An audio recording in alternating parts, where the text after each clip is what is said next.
Today I'm speaking with Virginia Tapscott.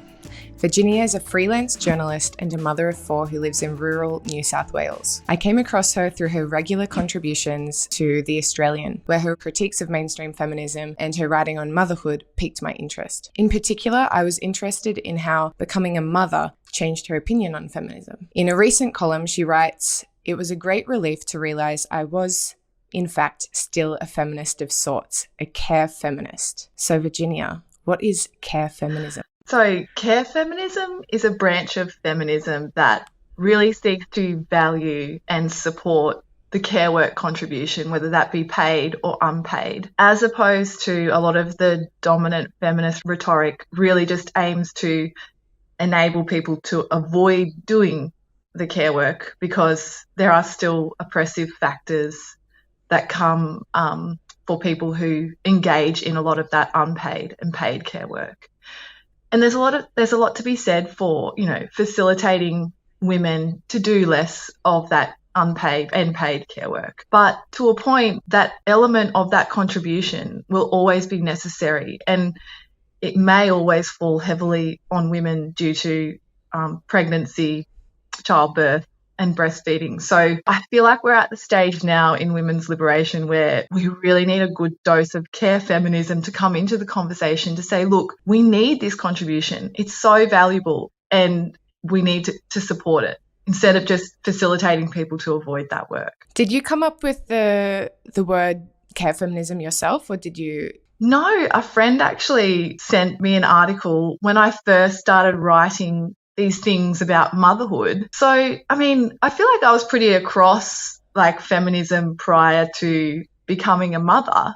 And the fact that I'd never heard this concept of valuing the care contribution is shocking in a way, that someone else had to say, I think this is what you're talking about, but you're not really calling it care feminism yet. So now I do use the term care feminism because I want that to become mainstream.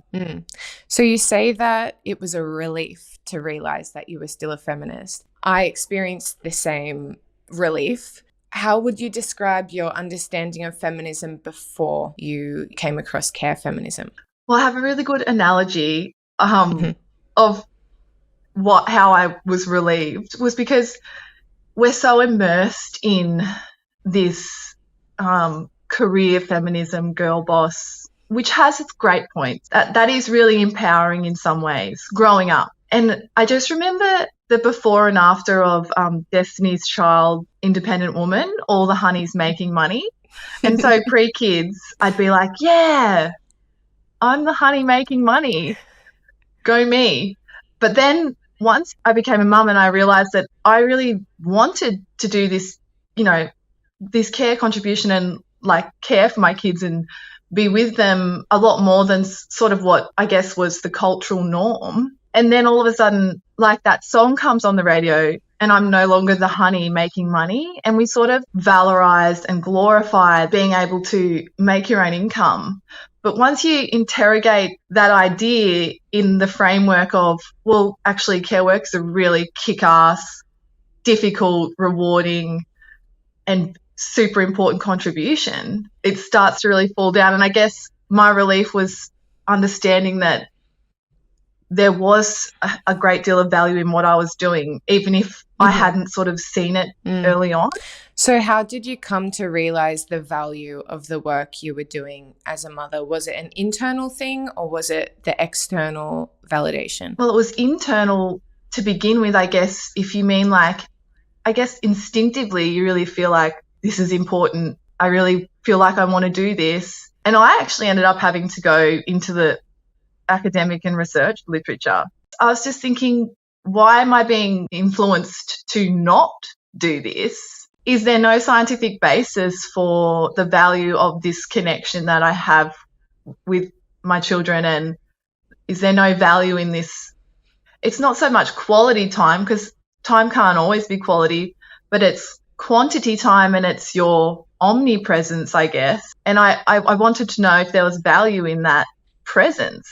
They talk about mothers, stay-at-home mothers in the 70s having less one-on-one interaction time with their children than working mothers today.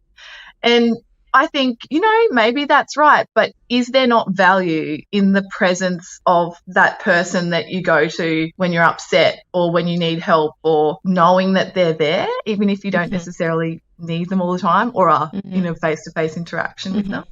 So when did you start paid work? I remember you writing about how we should change the vocabulary that we use, that all work that mothers do is work. So when did you start back at paid work? When I fell pregnant, I had this idea that I would do freelance work when I had my newborn just there sitting in the cradle, not doing anything. So I thought I'd have all this spare time and that I could just, write a book or something.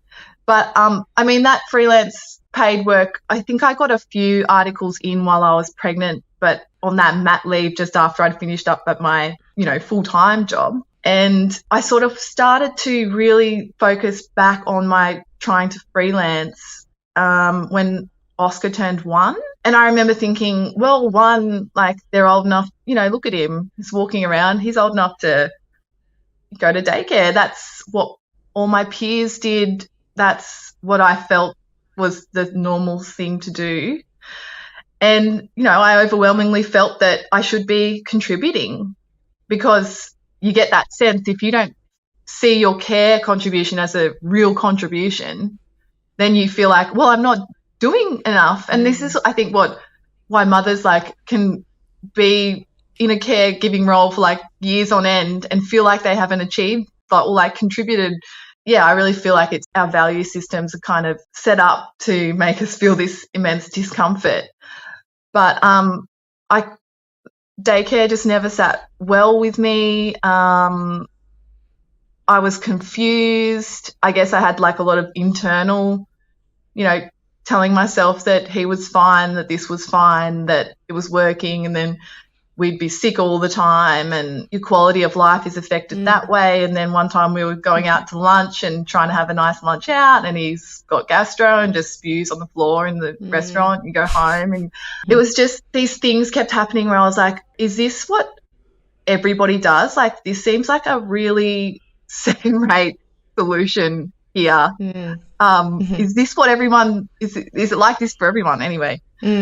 Yeah, just speaking about daycare, in a recent column you write about how these values, they're structural in the sense that the government introduces these policies to try to get women back into work, which sounds amazing on the face of it. But when you unpick them a bit and you look at the science, you wrote that daycare isn't necessarily a better option for kids, for development. Science shows that. So it's funny that we do value it like that. There's a huge disconnect, in my view, between policy, cultural attitudes, and the science and the literature on this. It's awkward. I can't change the literature. The government literature reviews can't change the literature. We know that for under 3s, the optimal model of care is with your primary caregivers who are going to have a lifelong investment with you, not necessarily your mother, anyone like dad, you got relatives, that's just what the research says. Formal group care has a huge role to play in society because of the breakdown of community, and people don't necessarily have access to family, friends who can just look after their kids or want to. And so we need those policies that facilitate access to early education services are essential, but they need to be counterbalanced with policies that say, hey, look, well, if people have access, they want to provide that care contribution, or they have access to family members, and they need to be supported in sort of both options. So do you think that a lot of mothers actually do want to be providing more of this care work but can't because of the social norms? Do you think that most mothers really do want to spend more time at home with their kids? Well, from what I hear, most people say, well, yeah, but we need money. But I feel like that really strengthens the argument for more support for unpaid care work, because are we really comfortable with putting people in a position where they have to choose between not having food to eat and caring for their children? I feel like having that choice to provide that care is a basic human right, and that a child having the opportunity under 3 years to have access to a parental caregiver throughout the day, I feel like that is just a basic right that needs to be facilitated. I feel like a lot of parents in general, maybe not limited to women, like I feel like a lot of dads would say, well, yeah, if that was a legitimate choice and I was supported in that and valued for that, I would. Would this be remuneration for work done in the home, like literally paying for that work to be done? Yeah, and I'm not talking about hourly rates here. I'm talking about your family support payments set up in a way that if you can prove that you're a single income family, that there are like tax concessions or a payment that you're eligible for. It wouldn't be reflective of the exact monetary value that they sometimes calculate to show the value of that work. No, I'm not talking about that. But I'm just talking about there are ways that the government can say, look, dual income families, good, you are making a great contribution to our economy and we love you and thank you. And then also where the family structure is set up that one labour equivalent is in paid work and one labour equivalent is in unpaid work that underpins the whole economy. We say to those families, yes, great contribution, thank you, and this is how we support you. If you want to provide the legitimate choice in how people raise their families, there has to be equal policy and tax treatment. Have you heard that some women are opting out of motherhood and making it quite a political statement? Have you come across any women like this? Is it called the couples that are on dual income with no kids? Isn't there like an acronym getting around? It's similar, but I think a lot of these women are single. Maybe some are in relationships, but from what I've seen, there is a bit of a trend or a subculture of sort of wrapped up in this anti-natalism. If you've heard about that, they're people who are against having children because of either environmental reasons or population reasons. I think we're overpopulated. I mean, on the one hand, it's kind of poorly informed because dropping birth rates are actually a really big problem for countries' economies. And we've seen that in Europe and Japan and China. Anyway, we've seen it all over the world. The richer countries are now having issues with their falling birth rates and they'll be forced to look at ways to say, okay, well, how can we better support families because we need people to keep having babies. But on the other hand, it's a really interesting form of protest because we are making reproductive contributions. We're putting that cost on the individual for what is a public benefit. When we talk about conservation efforts, and there's this collective benefit of having increased biodiversity and protecting our water and air resources, right? But the cost of protecting that often falls on individual, say, landholders, say farmers. So it's their individual burden. And we see even in nations today that people can't afford that cost. So when they continually clear rainforests in the Amazon, it's because individuals can't afford to protect that. And so in Australia, government and private market, which are in the form of carbon credits and conservation of the bush payments to the individual landholders, that's how we conserve that resource that has great collective benefit. So when we look at care, contributions are becoming increasingly scarce, and I think we can all admit that that is having an effect on our overall well-being, and it's having an effect on our economies, whether we like it or not, because people who are depressed and anxious or sad or just don't feel like they've got time, they're not as productive.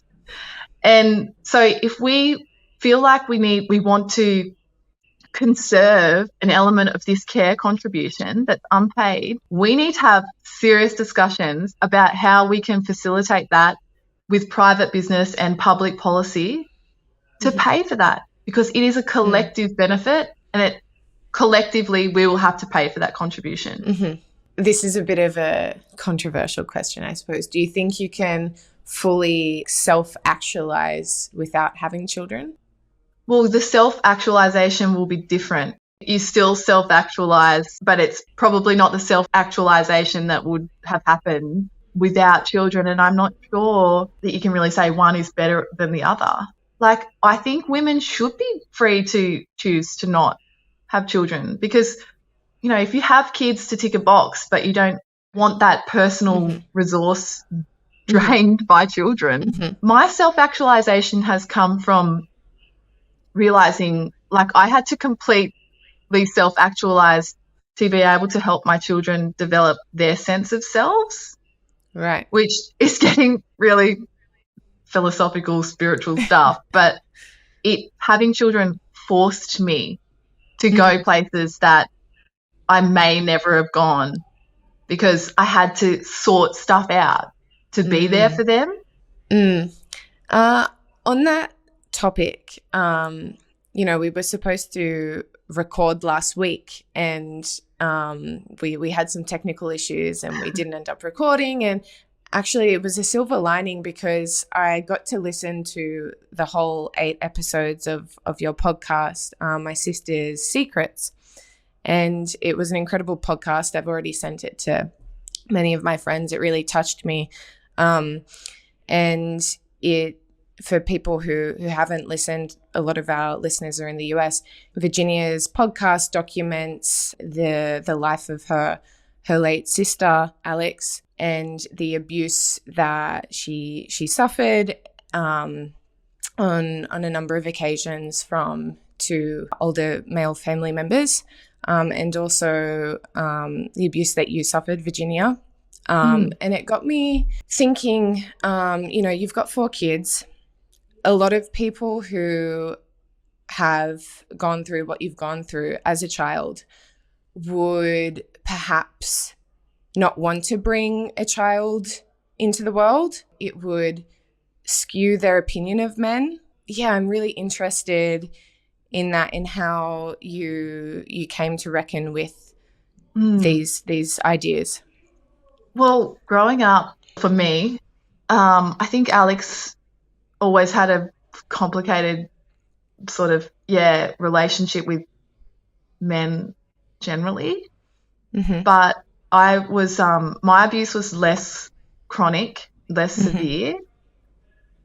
And mine lay dormant, sort of my trauma. So while I was growing and developing perceptions of men and boys, and I feel like I had really positive experiences. And I actually didn't have trust issues because whilst I'd had this sort of gross betrayal of trust, I had like really very awesome trust systems with other, you know, caregivers that were men and my mum. And this is why when children experience child sexual abuse and then they have other factors involved, so like parents having drug difficulties or alcohol struggles, coming from lower socioeconomic, you know, having compounding factors can actually compound the trauma. Repeated different perpetrators, whereas mine was sort of one perpetrator and it was a few isolated cases. That a lot of that lay dormant until I had my son and he got to the age that I was when I was sexually abused. And a lot of child sex abuse victims talk about that moment where they're like, oh, hang on a minute. You get a real live example of your mental capacity at that age. And you realise, because I feel like for a long time I thought, you know, why didn't I just get off his lap? Like, what was wrong with me? And my adult brain probably obviously would be like, put up a bit of, you know, a fight. But as a child, you don't know what's going on. You don't know what sexual acts are. And you're with an adult and you just think you should do what they're doing. So that was a real moment where I had to go through, do a lot of work to address, I guess, what had happened and address that there had been a big breach of trust and that what were other people doing at that time? Why did we still see him, I guess, after family members knew that what had happened? So I did heaps of work there, and that has, I think if I didn't do that work, I would have been completely avoidant of anything to do with like genitals, with, you know, the kids growing up and being like, what's this, what's that? I would have been completely avoidant about issues of sex and explaining to them my son's nearly 8, so I've only just had that conversation with him, and it took a lot. Like I had to really just stop being a wimp. And it was really hard for me, but I know that, you know, there's so much out there now, like kids are exposed to everything so much earlier, and I just wanted him to hear it from me and have that reassurance that I am someone you can talk about that with, because I think my parents' generation was quite avoidant of those topics. And I can't remember having a conversation with my parents about it. I know I was very curious and I probably asked a lot of questions, but they never sat me down and had this birds and the bees talk. But obviously I went to, you know, sex education classes at school. Yeah. And I've been really strong on, like, you know, you're the boss of your own body. Like if anybody, like all the kids are full worded up with that. At the end of the day, you still have to trust people. You can't live life not letting them be near people. But I feel like I can sleep at night because I feel like we're in a position where they would tell me, and they would, if something was happening in the moment, I think they're worded up enough that they'd be like, well, actually, I don't want to do that. Yeah. So what are your thoughts on the conversation around consent at the moment? Obviously, like educating kids who are prepubescent, I think that's quite a whole different conversation. Like, you know, child protection for kids who are under adolescence, it's quite different to talking about adolescents who are actively like wanting to go out there and interact with the opposite sex. But yeah, what do you think about the general like climate of consent and how we're talking about it in Australia, at least? Oh, that's a hard one. I don't know if I've done enough reading on where it's currently at, but well, affirmative consent is being like enthusiastic yeses. I think I'm not sure if it's law, but it's at least being encouraged that there has to be an enthusiastic yes or consent. Yeah, I don't know. I feel like I definitely was always, if I wasn't saying enthusiastically yes on the in coming out of my mouth, in every sexual encounter I've had, I've always on the inside been an enthusiastic yes. So I don't have that example of where you don't say no, you don't say yes, you're not sure about it, and you possibly don't want to, then it's too late. I don't know. Like that is for me where it gets really hard. And I don't know, like I guess I'm getting around that with my own kids by saying, well, especially as the girls get over, like do not go along with something. Like if you are not an enthusiastic yes on the inside or the outside, don't. But it's like, I understand like there's a freeze response even in adults, and you know, maybe more guys should just be like, do you want to do this? Or like, it doesn't have to be like, do you want to have sex? It's like, well, do you want me to do something else? Like, what should we do? That could be an informal way of like, should we switch up the foreplay? Like, it's just, it's so hard. And I guess I've been lucky to not be in situations where, as an adult or, you know, as a teenager, where the line was blurred, but I know so many people who have, and I just wish there was a way that, and I hope it's possibly, a cultural thing around the way girls are raised now to be like, no, that's not, I'm not into that. Let's not. Whereas maybe the whole good girl thing was so pervasive, our generations and older, that it was more culturally instilled in you that you just went along with it. Yeah. I know when I was at high school, there was a lot of like, oh, you're frigid. There was like a dichotomy. It was like either you were frigid or you were a slut. There was. That's right. Yeah. It got to me as a teenager, and then I went through like my sort of quite radical feminist era and in which I thought I was quite angry about what I saw as a power imbalance between men and women, including like in the bedroom, sexually. And as I've gotten older, I feel a bit like you, realizing that, like, yes, I am a feminist. I sort of see myself as, Camille Paglia, I'm not sure if you know her, she's a writer. She talks about Amazonian feminism. And that really resonated with me. And it's pretty much just the idea that women are these really like inherently powerful creatures. And part of that is related to our sex. But it's taken me a long time to get there. A long time, like a decade. Yeah, that is so problematic. That was exactly the same for me. And I don't know how I guess I just accepted that I was frigid and hoped that no one would pick up and just like fly under the radar a bit with that. It was one thing that was kind of old school that mum sort of instilled in us, was like, your first time is important, you know, like it does change everything. Like after that you're sexually active then, like, and I think that's why I was a late bloomer, because I was like, no, not just any old, I don't know, like I'm sure that's not what it's like for a heap of people, but yeah, I was a late bloomer because I sort of did see that it was kind of a big deal. I wanted it to be a big deal, I guess. Yeah, it's all subjective, right? Like I was quite the opposite. I felt quite early on very interested, not super early, at a normal age, but maybe on the earlier age of normal compared to some other girls. At least it felt unusually early at the time, but as I've gotten older and talked to other women, I realized it was quite normal. But I felt quite ashamed about that. Yeah. It's there was a level of shame tied up in it, and you're kind of like, what's happening? But also that's interesting. Yeah.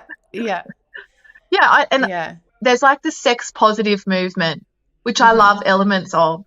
It's like this is a really wonderful thing that humans have. And I felt like maybe growing up I could have used a little bit more sex positivity instead of erring on negativity. Do you think that growing up in the country affected your understanding of gender relations? Do you think that if you grew up in like Sydney or Melbourne that it would? And do you think that it's affected your life trajectory in choosing to have 4 kids? Not that you were super young when you did it, but compared to... I'm not sure. How old are you now, if you don't mind me asking? 32. So I had my 32, first... wow. Yeah, it is young compared to, I think, my city peers and cohorts in the city. Oscar was unplanned. So I was like deep in a professional career when I fell pregnant on the pill.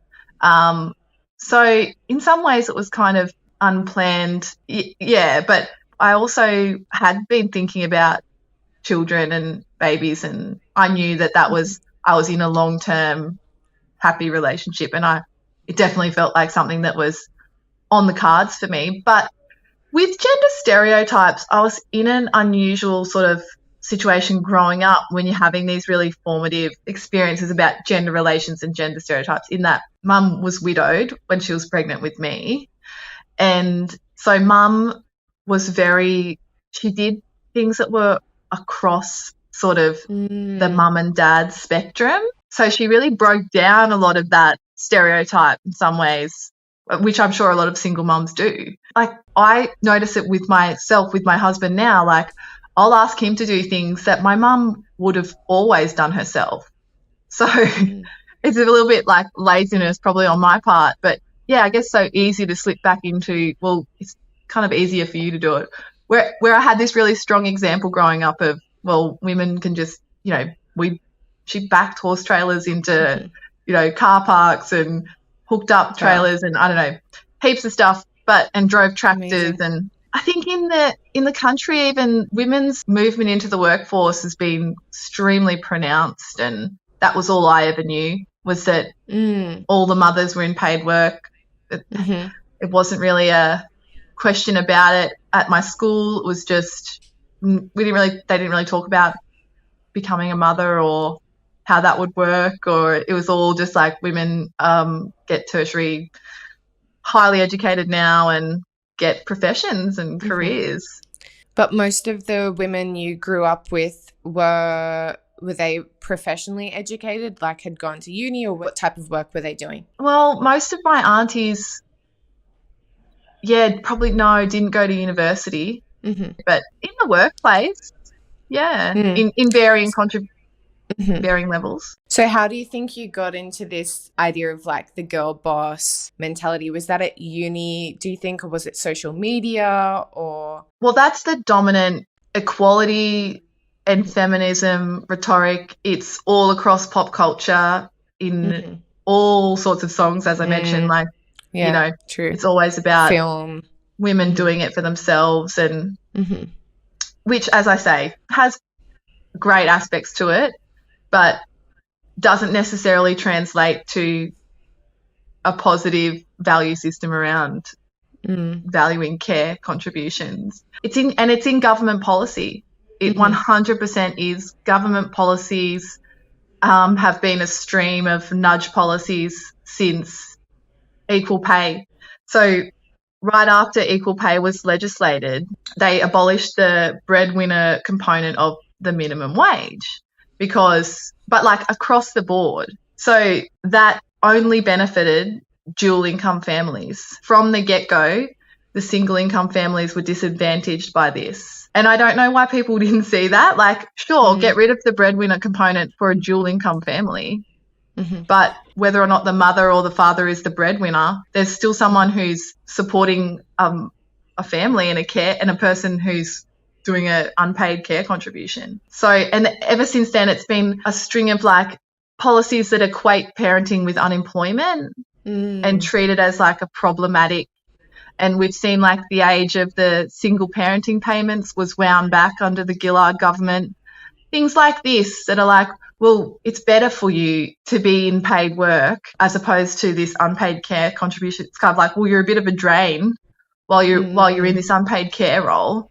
Let's get you back this work for welfare, which has its benefits, but also has its drawbacks when it's applied to people in parenting positions, because that inherently devalues that contribution. If we're saying you're a problem as long as you're on this single parenting payment and we want to get you off it quicker, the parents next, where they're getting new parents from, I think the baby's like 9 months old, and really like making their payments contingent on activities like looking for work or improving their work prospects or, doing training things. So I just find that it's deeply embedded in policy, pop culture, our public discourse. We don't know we're doing it. That's the problem. Do you think that glamorizing motherhood again, like perhaps in the 1950s, at least what we see today, it was glamorized to some extent? Do you think we need to glamorize it again? Do you think that would help? Well, the trouble is, it's still, women have always worked. I mean, we've kind of made a joke of like that 1950s housewife.